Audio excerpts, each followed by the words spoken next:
back to Beyond Stats. It's Zachariah Begley. Joining me is the one, the only Tanner J. Camp. Tanner, we're talking about the NCAA and it's expanded its Confederate flag policy, which is preventing any form of postseason play in any state that brandishes the Confederate flag. The interesting thing is the only state it affects right now is Mississippi. So that's big for a number of reasons. But Tanner, just your initial thoughts to start us off about the change in the policy. Well, Zach, as you said, the fact that the only school that it affects is Mississippi, and now you think to yourself, well, the two big schools obviously are Ole Miss and Mississippi State. And when we think about this, because we've talked about this a little before the show, and then also yesterday, the big school or the big program, in my opinion, would be Ole Miss football, but I would even say Mississippi State women's basketball. I mean, they're usually like one of the top contenders for a championship every year. They're up there with the UConns, with the Texas A&Ms, the Notre Dames. I mean, and that's going to make an impact for them at the very least for this season, depending on how these policies turn out and where they stand and if they can get anything changed. But I just think that it makes a lot more of a difference, especially at that level when it comes to those championship events. So we'll see if Mississippi, both Ole Miss or Mississippi State or any other schools at that level will change. But in my opinion, the first thing I thought of was how it could affect the Mississippi State women's basketball program. That's the first thing that came to my mind.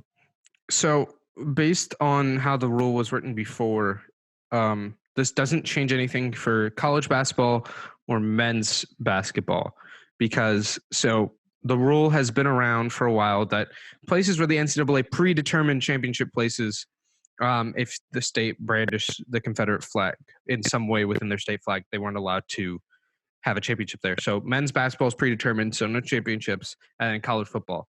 So that doesn't change anything for those programs in Mississippi. But that changes for particularly softball, baseball, and women's basketball, where those places for postseason play are determined by regular season success. So in 2019, both Ole Miss and Mississippi State hosted regional tournaments, and also Mississippi State, because of their women's basketball program, because of how good it is, being one of the best in the country, it also hosted first and second round tournaments of the women's NCAA March Madness tournament. So, I mean, that could... I wouldn't be surprised if we see Mississippi change the state flag fairly soon because, let's be honest, the states are going to be like, Ole Miss and Mississippi State are going to be like, look, we want to have championships on our home fields, home courts, because like if you go, say you're the first in your conference and then you go to regionals and you have the number one record in your regional, but you can't play at home, even though that's the rule because of the separate rule, then you have to go and play on the road instead of playing at home on your own mound, on your own, running your own base pass, shooting on your own baskets. I mean, you're a former athlete. I'm a former athlete. You know how it is. You feel better playing at home than you do on the road. So. Oh, and absolutely. You're right on the money with that. It makes a huge impact, especially in postseason time. Regular season, you always want to try to win out at home because you should. It's your own home court, your own home field. You're used to it. You've played on it hundreds and hundreds of times. But when you don't get to it in postseason play, it's important because, for different circumstances in baseball, if it's a couple, or softball, it's a couple games and you're out. But like in basketball, for some of them, one game and you're out. So postseason matters that much more. Being able to host in those big games makes an impact, especially with the success that all those programs have. So, I could see them changing, but again, with, I'm not really sure for where they're going to put their athletics compared to their preferences or their beliefs. So we will see with this. Hopefully we'll get an update on this to see if the state decides to change their mind. But again, huge impact for both Ole Miss and Mississippi State. The other thing that I think is quite big, I won't say this. I'll say this. I think what the NCAA did is good. I want to end on that. I think in 2020, there's no place for the Confederate flag anymore. It's a flag representing traitors.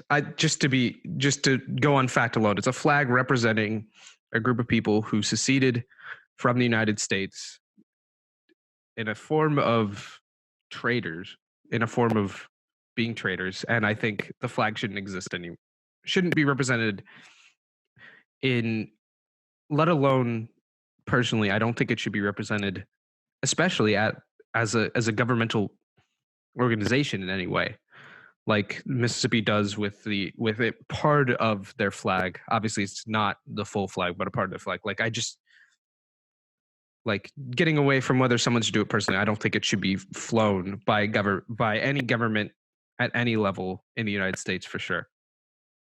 Like, again, this whole situation is super tricky, but I definitely see where you're coming from with this. So again, we'll just have to wait and see where Mississippi puts their priorities at, and if anything changes with that from, again, where they believe to their athletic programs, especially with the success that they've had, and just based on their history over the last few decades. So I'm like you, I have personal things about it, but most importantly, it's just how important is the athletics to all those schools and to the entire state of Mississippi. So again, something to just keep an eye on, and we'll definitely keep everyone updated as the story kind of keeps unfolding.